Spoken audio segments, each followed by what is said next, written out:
ஐயோ தலை வலிக்குது, டைம் வேற ஆயிடுச்சு. ஒரு கோட்டர் அடிக்கலாம் நம்மளுக்கு கை காலெல்லாம் நடுங்குற மாதிரி இருக்குது. பாக்கெட்ல வேற காசு இல்லை, என்ன பண்ணலாம்? ஏத்த விட்டு புஷ்பாக்கா வருது, எப்படியும் ஆட்டைய போட்டுடலாம். எக்கா புஷ்பாக்கா, தம்பி எங்கக்கா போய் நிக்கிறீங்க? மிளகா தண்ணி அரைக்கலான்னு மிஷினுக்கு போய் நிக்கிறேன்ப்பா. எது மிளகா தூள் அரைக்கிறதுக்கு போறீங்களா? அக்கா உச்சி வெயில் இப்படி காஞ்சி நிக்குது, இந்த நேரத்துல மிளகா தூள் அரைக்க போறேன்றீங்க? அது உச்சி வெயில் காயுதா? அட நீ வேற வாங்க மொப்பா தான் இருக்குது, உச்சி வெயில் காயுதுன்றிய. அக்கா நீங்க வெள்ளை வெளியில பால் கலர்ல இருக்கீங்க, இந்த வெயில்ல போய் வந்தீங்கன்னா கருத்து புடுவீங்கக்கா. ஆமா தம்பி, என்னப்பா கலரா? இதோட நல்ல கலரா இருந்தா எங்க அம்மா வீட்டுல சொல்லுவா, நல்ல பால் கலரா இருந்தப்பா. இந்த ஒரே முத்துக்கு வாக்கப்பட்டியா இப்படி கருப்பு ஆகி போயிட்டப்பா. நானே போய்க்கிறேன் மிஷினுக்கு, உனக்கு எதுக்குப்பா சிரமா? அக்கா இப்பெல்லாம் சொன்னீங்கன்னா உங்ககிட்ட நான் பேச மாட்டேன், போங்க. ஏதோ தெரியாத பையனா நானு, பக்கத்து வீட்டுக்கார பையன் நானு.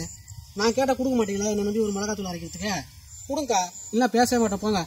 சரி அப்படின்றா? சரி நீ கோச்சுக்கணும் தம்பியா, என்ன வர சக பாக்குறேன்னு சொல்லிட்டா. சரி நீ பொய்யா சொல்ல போற. சரி நீயே போய் அரைச்சிட்டு வந்துரு. ஆனா மிஷின் கரெக்டா 2 கிலோ சொல்லுப்பா, 1 கிலோ மிளகா 1 கிலோ தனியா பாத்துப்பா, பார்த்து அரைச்சிடுவா. ஏன்னா மிளகா தனியாப்பா இது. இந்தா தம்பி, செகப்பா இருந்தேனே கருப்பை மருந்தேனே.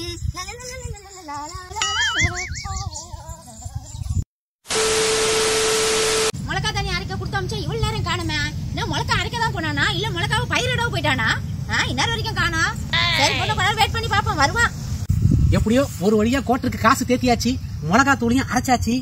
ஆமா அந்த லூசு கேட்டா என்ன பதில் சொல்லலாம்? அதான் லூஸ் ஆச்சே, எதை சொன்னாலும் நம்பினது. கலரா இருக்குன்னு சொன்னதே நம்பி போச்சு. எப்படியோ கோட்டர் காசு வந்துச்சுப்பா. ஐ jolly jolly jolly jolly jolly jolly.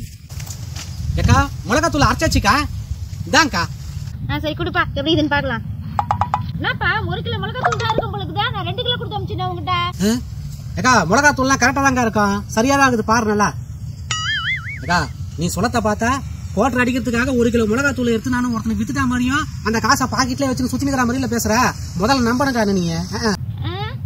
சரக்குக்கு ஆட்டைய போட்டுட்டியா? ஐயோ வாயை வச்சு சும்மா இல்லாம நானே மாட்டிப்போம் போலியே.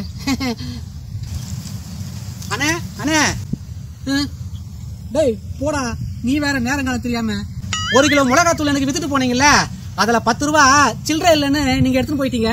மீதி சில்லறை 10 ரூபா கொடுங்கண்ணே. பகோடா வாயா போய் தொலைடா.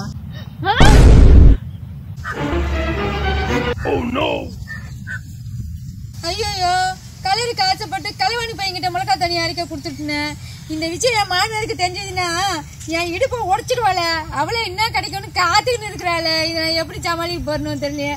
ஐயோ ஐயோ இவங்கிட்ட போய் கொடுத்தேன்னு. ஐயோ